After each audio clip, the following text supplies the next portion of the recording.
in my boots. Feels like Sounds like a a country song. Well, it's a country thing, and probably rock in my boot. Something off the Ford shoes, I guess. Trying to clean it off there. I fiddled around the shop yesterday. I got Todd come over and help me move a cabinet. My wife tweaked my back. Last night I was on, I could hardly walk. I took a leave and then took another before I went to bed. It's a little better today. Ooh, it's always something. Used to think somebody was lazy when they said their back, hurt their back, but good Lord, your back just about works everything you got. Yeah. And what it don't work, your neck does, so, Yeah. you know. Hello, lady. Good morning. Hey, sweetie. It looks almost like a snake up there. I know, I looked at it. Good morning, how are y'all? Doing good, you? I'm gonna sit back here because I don't like to see my back in there. Yeah. You had a big old birthday, didn't you? Oh my word, we had birthday all day. They surprised you, didn't they? Yeah, they did. Jody and I had a doctor's appointment, so I went with her and we ate lunch for my birthday. She didn't even mention anything. She ended up being there too. I left when I dropped her off and she left right behind me. And I didn't know it. It was sneaky, wasn't it? Yes, they were. Very sneaky. Very sneaky. What all did they give you? They've heard me talk about them. I have an Instapot and an air fryer. Two separate things. But I wanted one of the Ninja. It's bigger. Something. It does both? It's a rotisserie and a Mm-hmm. Instapot and I haven't taken it out of the box yet. I've got to get it out and look at the, I like both of those two things, so. Hopefully this will be bigger so I can do more. That rotisserie, I bet that makes some good chicken. We had a rotisserie once and just thoroughly enjoyed it to do tenderloin and chickens and everything on, but we used it so much that it wore out. We never could find another one.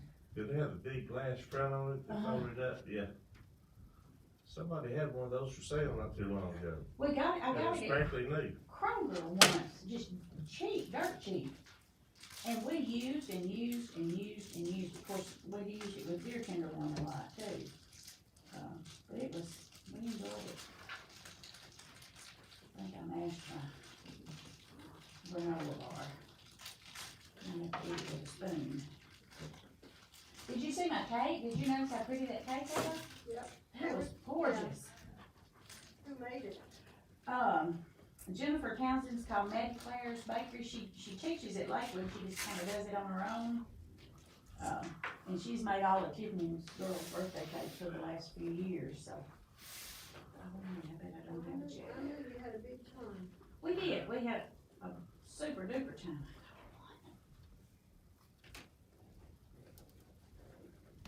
Everybody was there except Alaska. She misses Island so much. Well, what happened? Why wasn't she there? She's in Martin, see? And of course, when I do things and have everybody to eat, I try to go get her. And they didn't tell me to go get her, so of course. What was, So, does Elena not live in no, Elena lives in Tyler. Whiteville? Yeah, she has the last 2 years. And Alaska chose to stay in Martin. Elena just didn't do well on the change. She went to school over there 1 year and did not like it at all. So she came back. Well, it probably doesn't make any difference in the fact that Mamaw's across the road, either. Well, that's part of it. That's part of it. She's my shadow. She's kinda like Sarah was when Sarah was growing up. I think there's her sugar on the top in there, wasn't it? I recall, several years ago, we came by, matter of fact, it really might have been several years ago. It was. We came by y'all's house one night and y'all had a tower. And you laughed, you said, you had to really be quick, cause said if we don't have him cooking, Matt gets him first. he was just a toddler. That so being the first one, we did have to jump quick. that was a long time ago. Yeah. That was a while ago. All right. Did you know that Miss Ann fell and broke her I, hip? that was on, She either fell and broke her hip or hip broke and she fell. Casey, Casey just told us that she broke the top of it, it wasn't the joint, it broke the top of it off. So they went in and put all that back in there, so it's really not the joint, so it's not gonna be quite as bad. quite as about bad it. rehab maybe. She thinks she's gonna stay in rehab a week, but, Casey she'll did. stay longer than that. Casey Who just did told say us? she'd probably stay longer. Casey, Casey, oh, okay. Yeah. Casey talks to her twice a week, just about every Well, week. bless his heart, her heart, she just got over that Well, other that's one what we're back to talking church. about. She just got over that and was looking forward to coming back, and she tripped over, what did you say, a little landing? the threshold or whatever at the vet At the office. vet's office. She was going to get her. Well, I'm gonna, Whatever. I've got a, I told my sister yesterday, I said, you say a good prayer of praise. In the bottom down there where Corey got killed. Car in front of me, of course, we were meeting some, this one on the other side come over just like that in front of that other car. And about the time he got to it, he whipped it back over, but I was close enough that I'd have been involved too if he'd have hit. Cause he'd have probably bounced off of that one and hit me, it scared me to death. I think I drove 20 the rest of the way to Joey's house. And you probably stopped texting the whole time. It was texting and driving, I'm sure. I'm talking about you. No, not me anymore. No, my kids get on to me now, my little ones. Well, get on to him, cause he doesn't. I don't text and drive, you should stop that too. I know. it's Me mom really watch the bad. road, so I don't. Okay. It does. David had his surgery and everything seemed went well. He's out front this month. So they're back, so very good. Who? David, Oh, he said this. are they House, what are they? What's their last name? I don't know. I'm here. To be honest, I don't. David and Liza and Andrew and I think it's Hause, I'm not sure. okay.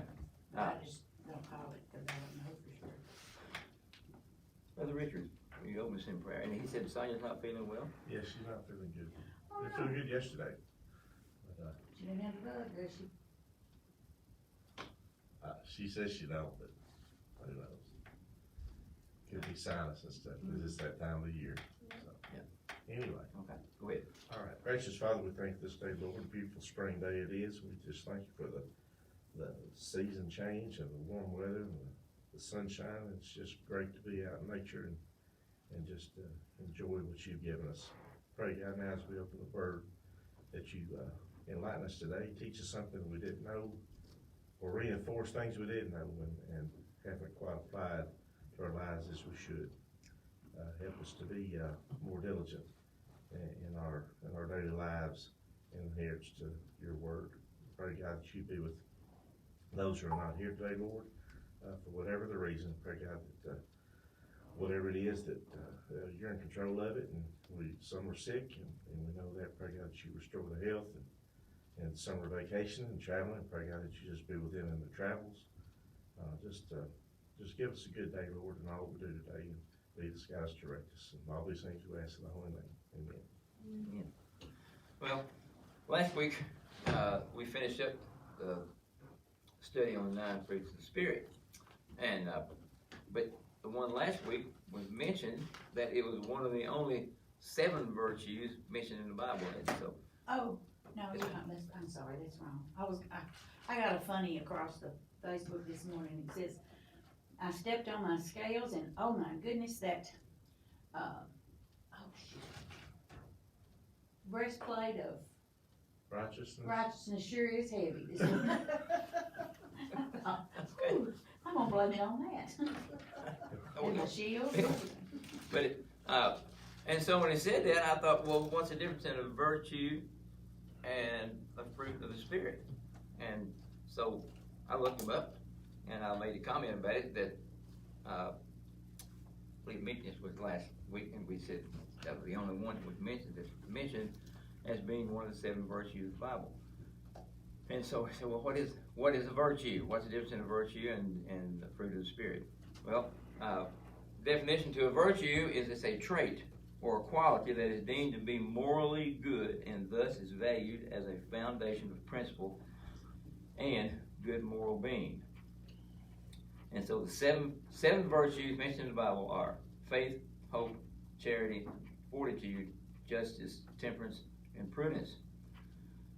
But this morning we're going to talk about three of them, and it says these are, I guess, I'm not really sure who says are the most important, but anyway, according to the writer, according to different things that I found, it says that the three most important ones are prudence, justice, and benevolence. And so I thought, well, okay, what is the definition of each one of these? So the very first one is prudence, and it says prudence is the quality of being cautious. And in one particular place I read about what it means to be, we call people being prude people. Talk about people being cautious as far as in the way they treat other people, or the way they invest their money, or the different things that they put stock in, put it that way, as they go through life. It said usually a person who is a prudence person, or a person who is prude in business and things like that, is someone who really weighs out a lot of things before they do any kind of investing in it. They don't just hear of something, oh, cannonballs, I hear business really booming, I think I'll buy in that. They don't just go right there quick, you know. Well, then I have prudence, and I'm not half empty like you always say. I didn't say you was half empty. I've never said you were half empty. I've always said you are, Let's hear it. what is the word? What is the word? There's two kinds of people. There are people who are You say I'm negative. negative. There are people who are negative, and then there's people who are positive. Pessimistic. Yeah, Do what? pessimistic, Pessimistic. optimistic. Pessimistic. That's the word. That's the word right there. I am And- too, You What? are too? You're pessimistic, are you? most of the time. I've never noticed that. The most pessimistic person I ever knew was Lynn's mother. You would say, oh, it's a beautiful day. Yeah, but 3 days from now it's gonna rain. Well, you know. That was So her. I just try to be prudent about, buying things or Yeah. whatever, and he's like, it'll be okay, it'll be okay. He's just so up and fluffy and There's a happy medium there. Yeah. Well, a fine example of, we just go in, since we've mentioned this, a fine example of being pessimistic is, several years ago, I got a job in Jackson. Now I got ready to bid on it, and it was a really big one. It was a roofing job on a 2-story building down there. And so, I said something about it, and two members of my household, who are a lot alike, made a comment to me, and both of them said the same thing. They said, well, we have to drive to Jackson every day to work. And I said, well, it won't be all that long. Well, the guys ain't gonna like it going down there. And I said, well, it's a good job though, to make good money. And so that's about all I heard out of it. So we got the job. And I come home and I said, we got that job. Well, that's the same old thing again. So I thought, well, okay, I've never done this before, but I'll see if I can find a subcontractor down there, a big roofing company, to do this, because it was a big job. And so I found a roofing company down there and investigated and found that they were good and they were legal and upfront type people. And so I contacted them, they went over and looked at the job, and they said, yeah, well, we'd love to do it. And what I had bid on the job and what they were going to do it for was like $11,000 difference, so it's a really good job for us.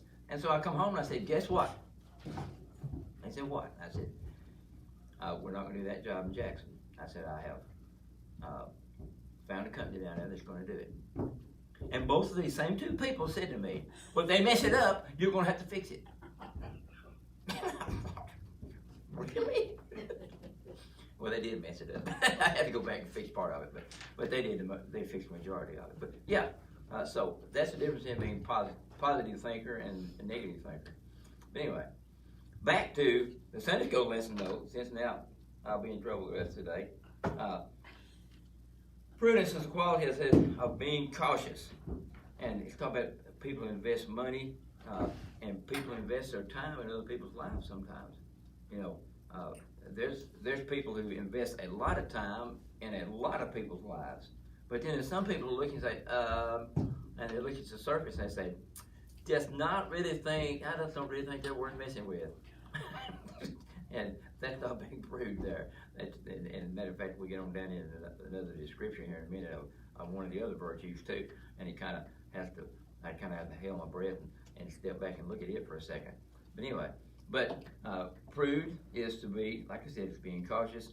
Is when you invest your money or invest your time in something, is taking the necessary steps to make sure, okay, this is a workable situation.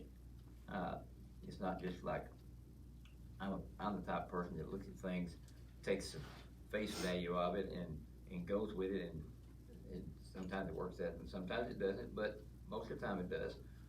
I've had people ask me about buying motorcycles and riding across the country or flying across the country and picking them up.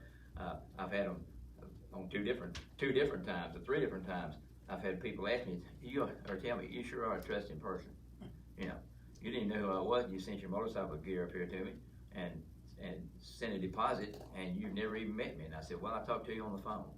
And if I can talk to you on the phone, I can pretty well weigh out what kind of person you are, you know. I did get word. I went to Miami to pick one up, and the guy told me it was 10 minutes to the airport, and I waited 20 minutes, and he wasn't there, and I called him back, and he said, well, I'm on my way. And so I stood there about another 15 or 20 minutes, and I was just on the verge of calling Heather and saying, Heather, you might want to get me a ticket back home, because I don't think this is happening. But the guy showed up in just a few minutes, so maybe his time clock was the same thing as mine is. I think I'm going to be there in 10 minutes, 25 or 30, so anyway. But in the Bible, though, it mentions in the book of Proverbs, chapter 14, verse 15, it says, the knave believes everything, but the sensible man considers his steps. So, as I said, I hope I'm not considered to be the knave, but I do take things on the face surface sometimes. Then the next one is justice.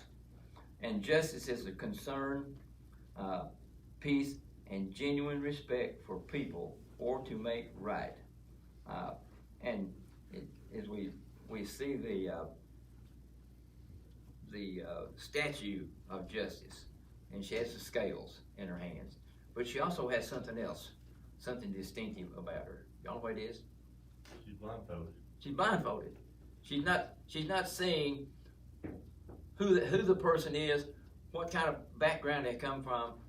Justice is not looking at people, and you know, a lot of times when people go into court, they'll have a character witness.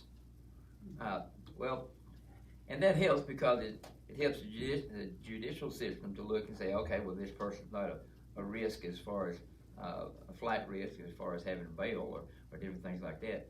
But at the same time, though, true justice is, it does not look at the background. It doesn't look at where a person came from or where their livelihood. It does not look at their color. It does not look at who their family was. It doesn't look at anything like that. It just looked at this is what needs to be a right, needs to be wrong. And I think it just kept milling over in my mind as I was studying this about the woman who went and wanted to plead her case to the judge. It's one of the parables in the Bible. And she went every day and wanted to talk to him. And he was too busy. He didn't have time to mess with her. And she just kept on and on and on and on and on. And finally, after several days of going, and maybe even weeks, I don't know how long she went, but after several different attempts, finally it was like, okay, what is it? You know, what is your problem? And she pleaded her case, and justice prevailed. And when I think about it, it talked about the number one. It was years ago. Happened the parable takes place during Bible times, as we call them. And just to be honest with you, no disrespect for women or anything like that, but in that particular time, during that time, women were considered to be women. That's what they were. It makes me wonder if she had been a man, she'd have went and pleaded her case, or wondered if she'd have got attention quicker. Or if she had been somebody like Lydia in the Bible, who was a seller of purple and was very well, as my mother and daddy would say, very well-to-do. Your daddy probably said that too. A very well-to-do person, she might have got the attention quicker, but took several tries for her to be noticed. And a lot of times, I'm afraid in our own lives when we see something, it takes more than one try sometimes for people to be noticed. I still laugh about when I was looking for an office manager and Heather approached me here at church. I had asked Rachel to if she wanted a position because I knew she was working at GameStop, and I thought she was just one of the retail workers in the store. I didn't realize she was the assistant manager. But anyway, but I offered her a job, and she prayed about it, and she come and told me. She said, "I just don't really think I'm going to do that right now." And she stayed, and she was promoted to other steps there.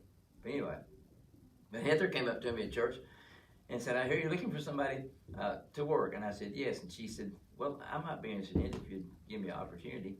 And I knew there was a lot to it, and I thought, well, I don't know you, and you really don't look like you could do something like that. That's just what. But I thought, well, I don't have anybody else, so I gave her the opportunity, and the rest is history. It's not just history; it's still going on. And the idea was, and I just go ahead and elaborate a little more on that. The idea was Jennifer was going to work with her, like on Monday and a Tuesday, or she's going to work with her for a week, and then she's going to come back and she's going to work like on Monday and Wednesday and Friday, and then she's going to come back the next week and work like Monday, and then she'd come back in on Friday and help her with the payroll until she got everything down. And like on Thursday afternoon, I just happened to be in the office, and Jennifer come in and sat down, and she said, "You don't need me here." And I said, "What?" And she said, "She's got this." In 3.5 days, she said, "She's got this." And I said, "Are you sure?" And she said, "Oh, yeah." She said, "There's no reason for me being here anymore." And she never did come back. That was it. One of those times when I should have looked at just as I usually say, I should have just pleaded and took the faith step and hired her. And we did. So everything worked out. But anyway, justice is not looking at people. It's not looking at, like I said, their situation or who they are, or what they are, or whatever. But justice is making sure that things are done right, not necessarily just on the legal scale, but just in the way that people are treated. And there's actually, Proverbs says, when justice is done, it is a joy to the righteous, but terror to the evildoers. So when justice prevails and it's done right like it should, evildoers don't like it at all. When justice is done, it is a joy to the righteous, but terror to the evildoers. And then last but not least is benevolence. You know what benevolence is? We have a benevolence fund here. What's it for? To help the needy, isn't it? Taking care of those in need, I guess. Yeah. Just a few weeks ago, we had some people that their water had frozen, and they didn't have any water, and so I found the plumber, and he went over and fixed the water pipe, and the church wrote him a check and paid him out of the benevolence fund, and it was a family that needed something. This same family needed some heaters over the winter time, and when I was cleaning out Miss Martha's house, she had several new heaters down there, and I don't know how many I took over there to keep them warm. It's taking care of people. But it's doing it without expecting something in return. So many times, I've been in churches that you'd have a family that needed something, and you'd help them, and then you'd hear somebody in the church say, "Well, they never did come to church." Well, that wasn't why we helped them. We helped them because they needed something. They had a need, and a need needed to be met. And that's what it was about. It wasn't helping people so they'll come to church or helping people so they'll do this, so they'll do that. It's helping people, period. That's it. And there's verses of scriptures that tells us that. And one of them I looked at and I thought, Galatians 6 verse 10. It says, "So then, as we have opportunity, let us do good to everyone, and especially to those who are of the household of faith. I thought it was kind of, I don't really want to say the Bible's strange, but I thought it was kind of strange it would mention that. Do especially good to those who are of the household of faith. Take care of your brothers and sisters. To me, that's what it's saying. Take care of your brothers and sisters. Mine says family of faith. Family of faith. A lot of times, and we hear this so many times, you know, and so much over the past few weeks as far as the political stance, the way it is and stuff. They say we should be taking care of people here in America.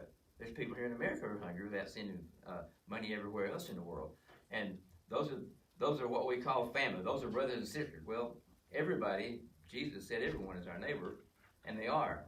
So, but we're not to turn our backs on the ones that's all around us in order to do work in other countries and things like that.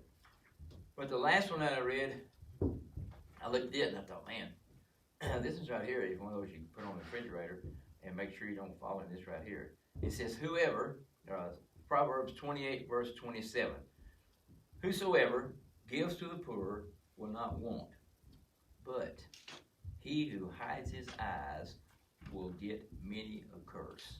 Now, been times in my life when I've looked and I've seen somebody who needed something, and maybe I thought I was too busy, or maybe I didn't think I had it, or whatever, and they didn't get the help from me that I should have given them. And I had to read that 2 or 3 times, and I read it again. Proverbs 28 verse 27. Whosoever gives to the poor will not want, but he who hides his eyes will get many a curse. When I think about people hiding their eyes and stuff like that, it reminds me of Cindy and I were on a cruise ship one time with a couple, and she was from Manhattan. She was from Manhattan Island, New York, and he lived in the city. And they were really nice people, and we liked them a lot. We eat supper with them every night. And but we ran into them on the street in St. Thomas, and we was going to have a store, and I looked and I saw them coming, and they just looking straight ahead, and they got almost to me, and I said, "Hey," and they just kept going, and I said, "Hey," and just to get to me, I reached out and touched him on the arm, and he turned and looked at me, and he said, "Oh," he said, "I'm sorry." He said, "We were in New York mode." I said, "What is New York mode?" He said, "You don't look at anybody in the eye." He said, "When you're in New York City, when you're walking down the street, you look at the sidewalk, you don't make eye contact with anybody." And I thought, "Oh me." And so when I saw this, It's a sad way to live. but it is, when I read that, and it said, "He who hides his eyes," I thought about that. I thought that'd be and I think about the parable of the Good Samaritan, when it talks about people hiding their eyes. One went to the other side of the road to keep him having to look at him, or to keep him, went to the other side of the road to maybe make him think he didn't see him. And another one looked, but thought to himself, if I touch him, I'm going to have to go through a cleansing process when I get back. He thought of himself. Benevolence to me is not having any thought of yourself or what is going to happen. Am I going to have this tomorrow? Am I going to have money to do that tomorrow? If there's somebody in need, and God says He'll take care of us, and I believe He does, I believe He will. It's not looking at ourselves first, it's looking at them and what their need is, and what can I do to help them. And benevolence is doing it with love too. It talks about, there was one particular writing that I had, and I want to see if I can find it, because I want to actually read it to you, because it explains the three a lot better probably than I have. And it talks about the 3 primary virtues. And we'll end up with this when it comes up. It's written. It's a writing by a young man named Brian Tracy. He says, virtue number 1, prudence. The virtue of prudence refers to developing the habit of providing well for yourself, for your family, for your friends, for your co-workers, and for your company. And I think it also should be added in there, and for your church. This requires that you think intelligently and honestly about the very best course of action to maximize your opportunities and minimize possible danger and threats. The habit of prudence means you investigate every investment carefully, think ahead about what might happen if you were to take a particular course of action, and take intelligent steps to guard against setbacks and reversals of fortune. The most successful people are those who are prudent in the conduct in all of their personal and business affairs. Then he says, virtue number 2, justice is blind. The second habit for you to develop is a habit of justice. This refers to your commitment to the establishment and maintenance of laws in society that protect the person and property of every individual. The American Republic has endured for more than 200 years because it was carefully established by the founding fathers on the basis of law, not men. At every level of our society, specific laws are prescribed and laid down that are applicable to all people, regardless of wealth or station in life.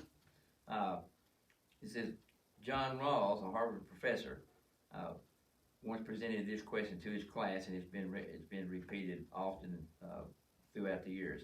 He says, imagine that you could write the laws and create the circumstances of your society. You are given the power to prescribe the economic, social, and political relationships that would exist in your country throughout your lifetime. He says there is only one limitation on your power. You would set up this structure without knowing into what sort of family or situation you would be born. You would not know in advance what sort of physical condition you might be born with. Whatever system of laws and customs you decide upon, you would then be required to live by them for the rest of your life. It says, what kind of structure would you design in this situation? Make believe. And then, virtue number 3, benevolence. Well, let me read the rest of this. It says the habit of prudence is essential for personal success. It went back to the prudence for some reason. It went out of the habit of prudence is essential for personal success. The habit of justice is essential for the creation of a society with which a person can pursue his or her own best interests with the greatest of possibilities. It says, the rule is that you should never want or demand anything from anyone else that you are not perfectly willing to accept for yourself. Let me read that again. The rule is that you should never want or demand anything from anyone else that you are not perfectly willing to accept for yourself. And I think about that so many times when I read about something like that. When my daddy passed away, he left the family farm to my daddy and his sister, not to his wife. He didn't pass on to her. With the understanding they was going to take care of her. And so we lived in East Tennessee. And Daddy had already bought 10 acres of the farm before that, years and years ago, which I didn't know that until a few years ago. But anyway, there was still 72 acres left.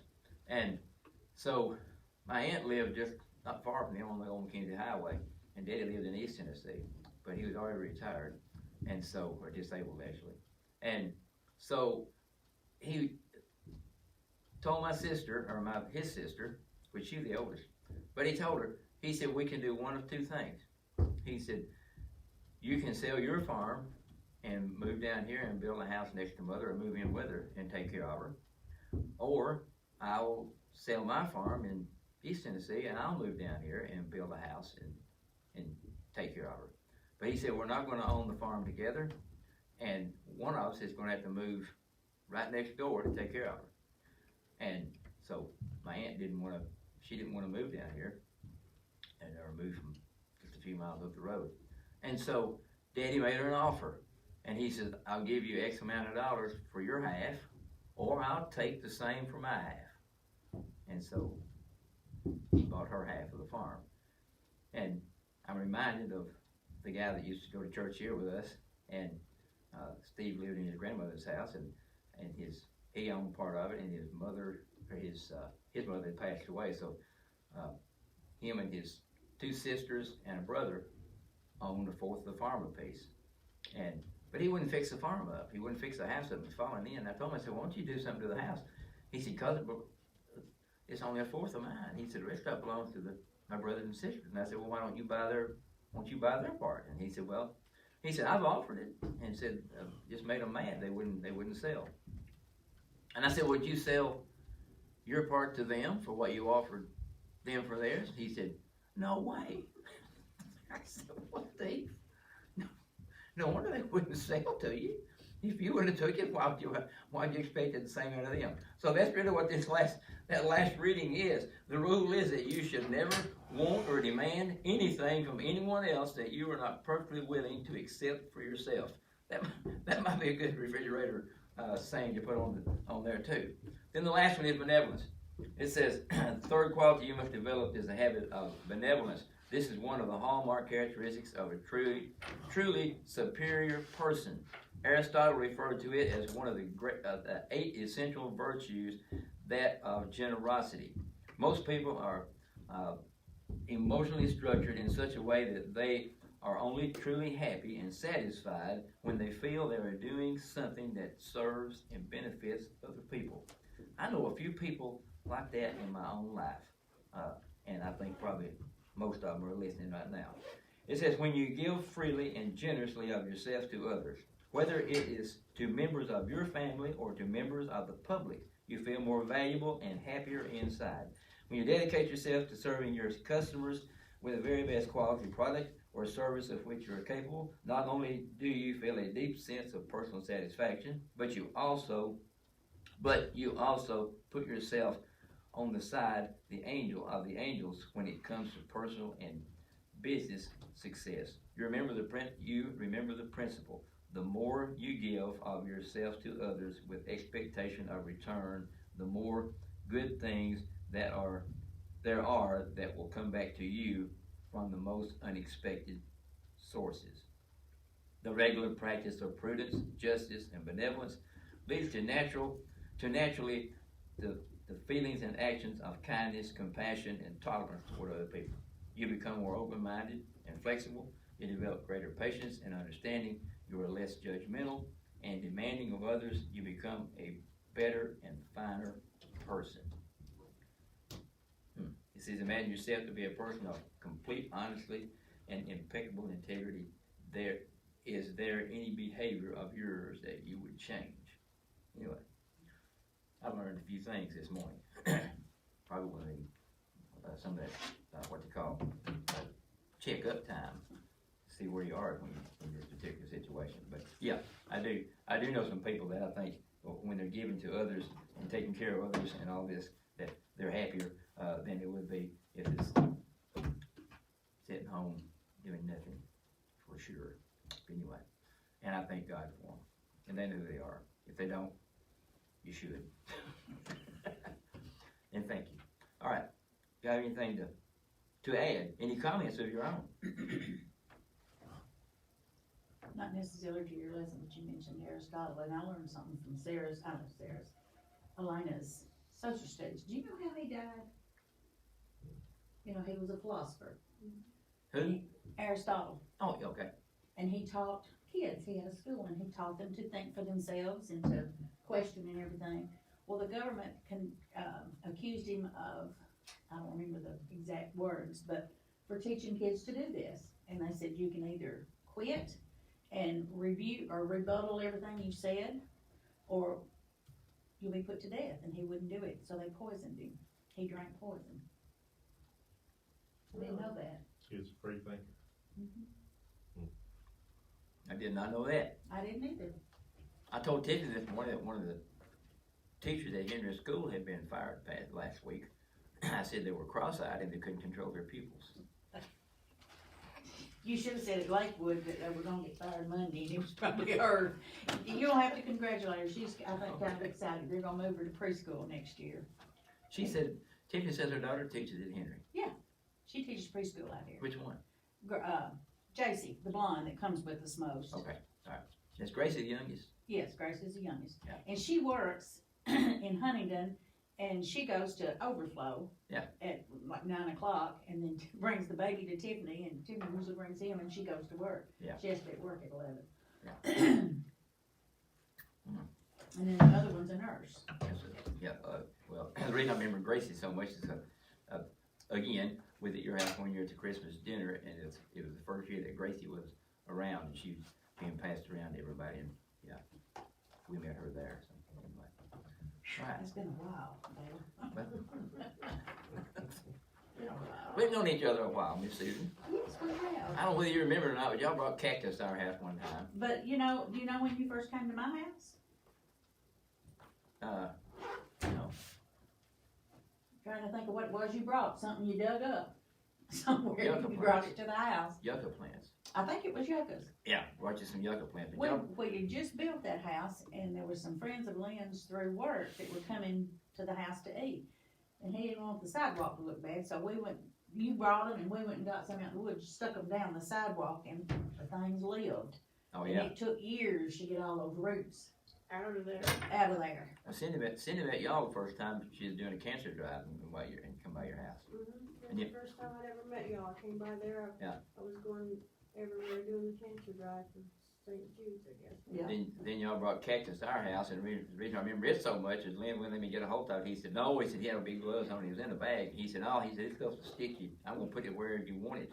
And so he did, he took it out, and we just kind of scruffed the ground up and put it out. But the thing I remember though was y'all had some nieces or nephews or something that had come to y'all's house and gonna be at y'all's house for a week, and then gonna go over to Lynn's brothers for a week.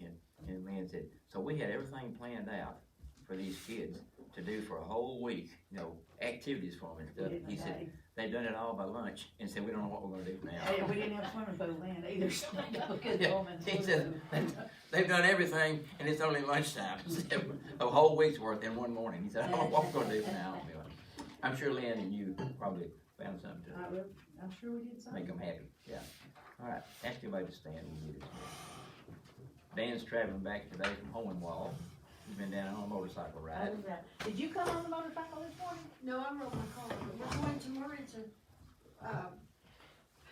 there's the biggest mess over this title of this car. They sent me one, but it's the wrong one, and I've got it registered and everything, so we're gonna go and meet this guy again and supposedly get the proper one. I didn't know, you got a new one? Yeah, I got, that purpley colored Kia. Oh, okay, Yeah, I she- didn't even notice. Yeah. She totaled out on that when they hit us down at the crossroads. Oh, you're talking about the van, I thought you meant another, that you were getting a car, not a van. No. I'm just trying to get the papers straightened Gotcha. out on this one. We've been doing that since what, Oh, January? bless your heart, yeah, she told me about that the other day, I didn't know that. Let's pray. Dear Father, we're always thankful for the beautiful day you've given. I thank you for each one that's here this morning. I pray we learn something about you and about ourselves. I just thank you for the ones that are watching at home this morning. I ask you to bless them. Bless the service to follow. Pray Brother Jamie, give him the right words to speak. We pray, Lord, that you be glorified from it all and through it all. We pray that anyone that's here that's lost come to know you before it's too late. We ask these things in Jesus' name. Amen. Give Sonia a hug and say how she feels better. Will do it. Tell Sonia we was praying for her. Yeah. I think this. And Roddy, Jamie's husband, Jamie used to be Paige, Roddy I has kept got, glancing over this clock, and I just now, I thought, well, it's 20 till. I just now realized it is 20 till, but it's 20 till 2. And the hand is just flicking back and forth, ain't doing that. keep him in your prayers. Jamie's husband, Roddy, Jamie Paige, Jamie Atkinson, Jamie used to go here. Yeah. Her husband, he's got